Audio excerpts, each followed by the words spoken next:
শুভ সকাল বন্ধুরা। দেখো আজকে আমি ইলিশ মাছ নিয়ে এসেছি। ইলিশ মাছ রান্না করব।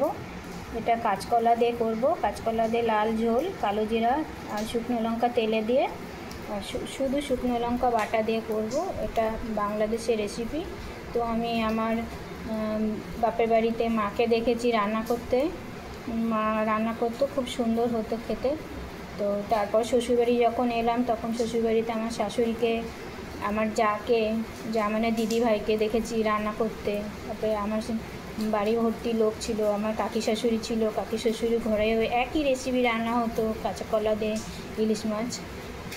তো প্রচণ্ড দুর্দান্ত, আমার বলতে বলতে জিভে জল চলে আসছে। তো বুঝতেই পারছো যে রান্না করে খাবো যখন, তখন কত আনন্দে খাবো আমি।